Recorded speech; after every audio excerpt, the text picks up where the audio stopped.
இயேசு ரத்தம் ஜெயம். Praise the lord my dear brothers and sisters. இந்த நாள்லையும் ஆவியானவர் உணர்த்தின காரியம், ஏன் பெற்றுக்கொள்ள முடிவதில்லை? ஆவியானவர் உணர்த்தின வசனம், யாக்கோபு எழுதின நிருபம் அதிகாரம் 4 வசனம் 3. நீங்கள் விண்ணப்பம் பண்ணியும் உங்கள் இச்சைகளை நிறைவேற்றும்படி செலவழிக்க வேண்டுமென்று தகாத விதமாய் விண்ணப்பம் பண்ணுகிறபடியால் பெற்றுக்கொள்ளாமல் இருக்கிறீர்கள். A ask and receive not, because a ask amiss, that ye may consume it upon your lust. James chapter 4 verse 3. எனக்கன்பானவர்களே, இந்த இடத்திலே யாக்கோபு சொல்றாரு, நீங்க என்னதான் விண்ணப்பம் பண்ணினாலும் வேண்டுதல் செய்தாலும் உங்களுடைய இச்சைகளை நிறைவேற்றுகிற மாதிரியான காரியங்களுக்காக நீங்க ஜெபம் பண்ணுகிறதுனால, கேட்கிறதுனால பெற்றுக்கொள்ளாமல் இருக்கிறீர்கள் அப்படின்னு தெளிவாக குறிப்பிடுகிறார். நாம் இந்த நாட்களில் தேவனுடைய பிள்ளைகளா இருக்கலாம், ஆனால் நாம் கேட்கிற காரியங்களை ஏன் நம்மால் பெற்றுக்கொள்ள முடிவதில்லை? நம்ம கொஞ்சம் யோசிக்கணும். அதாவது நம்ம வீடுகள்ல நடக்கிற ஒரு காமனான ஒரு காரியம், நம்ம கிட்ட நம்ம குழந்தைங்க ரொம்ப ஒரு சின்னதா கை குழந்தையா இருக்கிறப்போ பணத்தை கேட்டு நம்ம கையில வச்சிருக்கிற ரூபாய் நோட்டை பார்த்து அது அழும். இந்த காசு எனக்கு வேணும், இதை உடனே தாங்கன்னு சொல்லிட்டு அழும். நம்ம கையில கொடுப்போமா? ஏன் கொடுக்க மாட்டோம் அப்படின்னா, அதோட மதிப்பு தெரியாது, கிழிச்சிரும். சரி, ரொம்ப ஓவரா அழுதுட்டே இருக்கும். சரி, வேற வழியே இல்லை, அந்த காசு போனாலும் பரவாயில்லைன்னு கையில கொடுத்துருவோம். ஆனால் இன்கேஸ் ஒரு பிளேடு மாதிரி ஒரு ஷார்ப்பான பொருளை, ஒரு கத்திய பார்த்து அது பயங்கரமா அழுது அப்படின்னா, எவ்வளவு அழுதாலும் சரி நம்ம அதை கையில கொடுப்போமா? கடைசி வரைக்கும் கொடுக்கவே மாட்டோம். ஏன் அப்படின்னா, நமக்கு தெரியும் அந்த பொருளை அந்த குழந்தை சரியா யூஸ் பண்ணாது, தன்னைத்தானே கீறி கொள்ளும், இதனால அந்த குழந்தைக்கு பிரச்சனை வரும்னு நம்மளுக்கு தெரியும். அதனால கொடுக்க மாட்டோம். இதை போலத்தான் இன்னைக்கு நம்மள நிறைய பேர் நினைக்கிறோம்.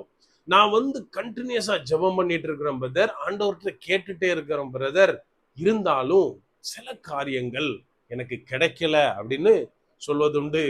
இந்த இடத்துல யாக்கோபு சொல்றாரு, நீங்க எவ்வளவுதான் விண்ணப்பம் பண்றீங்க, ஜெபம் பண்றீங்க, ஆனாலும் அவைகளினாலே உங்களுடைய இச்சைகளை, சுய காரியங்களை நீங்க செய்கிறபடினாலே, அதுக்காக வேண்டுதல் செய்கிறபடினால நீங்க கேட்கிறதை பெற்றுக்கொள்ளாமல் இருக்கிறீர்கள் அப்படின்னு எழுதுகிறார். எனக்கு அன்பானவர்களே, நாம ஏறெடுக்கிற ஜபங்கள் இன்னைக்கு தேவனாலே கேட்கப்படாததற்கு அநேக காரியங்கள் இருந்தாலும், இந்த இடத்துல நம்முடைய சுயத்தை குறித்து அவர் பேசுகிறார்.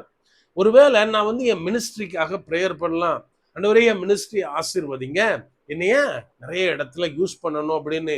ஆனால் அதற்கு உள்ளாக ஒருவேளை என்னுடைய உள்ளார்ந்த இருதயத்துல நான் நினைப்பேன், நான் பெரிய ஆளாகணும், இதன் மூலமா 4 பேருக்கு என்னை பத்தி தெரியும் அப்படின்னா, தேவன் சில நேரத்துல நம்ம கேட்கிறத தர்றது கிடையாது. என் வீட்டுல நான் என்னுடைய செல்வத்துக்காக, என்னுடைய ஆஸ்திக்காக நான் பிரேயர் பண்றேன், அது சில நேரத்துல கேட்கப்படாமல் இருக்கு அப்படின்னா, அதுக்கும் ஒரு சில சுய இச்சை சார்ந்த காரியங்கள் உண்டு. எனக்கு அன்பானவர்களே, நம்ம நிறைய நேரத்துல நினைக்கலாம், நம்ம எதை ஜெபத்துல கேட்டாலும் தேவன் செய்வார்னு வசனம் இருக்கிற பிரதர், ஆனா எனக்கு கிடைக்க மாட்டேங்குது அப்படின்னு. நம்ம ஒண்ணு மறந்து போய்விடக்கூடாது. இயேசு கிறிஸ்து அழகாக சொல்லி இருப்பார், தேவ சித்தத்தின்படி நாம் எதையெல்லாம் கேட்கிறோமோ, எதுக்கெல்லாம் ஆசைப்படுகிறோமோ அதைத்தான் நாம் பெற்றுக்கொள்ள முடியும். மாறாக நான் கேட்கிற காரியத்தினாலே என்னுடைய சுயத்திற்கு, என்னுடைய செல்ஃப் பிரைடுக்காக ஏதாவது ஒரு காரியம் அதுல இருக்கும் அப்படின்னா, தேவனிடத்திலிருந்து நம்மால் பெற்றுக்கொள்ள முடியாது. சோ நம்ம செய்ய வேண்டிய காரியம் என்ன? தேவ சித்தம் எதுவோ, நான் அழைக்கப்பட்ட அழைப்பு எதுவோ, என்ன வசனம் சொல்லுகிறது, நீங்கள் எதை செய்தாலும் தேவன் நாம மகிமைக்காக செய்யுங்கள். அப்படியானா நான் ஒரு காரியத்தை கேட்கிறேன், ஒரு காரியத்தை செய்ய ட்ரை பண்றேன் அப்படின்னா, அதுல தேவன் நாமம் மகிமைப்படணும். சோ தேவ சித்தத்தின்படி நான் எதை கேட்க ஆரம்பிக்கிறேனோ, எதுக்காக பிரேயர் பண்றேனோ, அதை நாம் பெற்றுக்கொள்ள முடியும். அப்படியே கண்களை மூடுவோமா?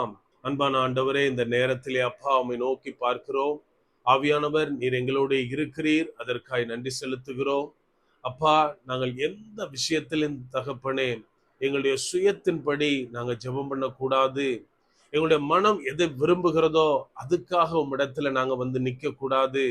மாறாக தேவ சித்தத்துல நாங்க நின்று உமக்கு பிரியமான காரியங்களுக்காய் மாத்திரமே நாங்கள் விண்ணப்பம் செய்ய, ஆவியானவர் என்ன காரியங்களுக்காக ஜெபிக்க ஏவுகிறாரோ அதை மாத்திரம் நாங்க செய்ய, ஆவியானவரே நீர் எங்களுக்கு உதவி செய்ங்க.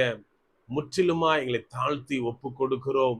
பலப்படுத்தி ஆசீர்வதிங்க. மீட்பர் இயேசுவின் மூலம் ஜெபிக்கிறோம். ஜெபம் கேளும் எங்கள் நல்ல பிதாவே. ஆமென். God bless.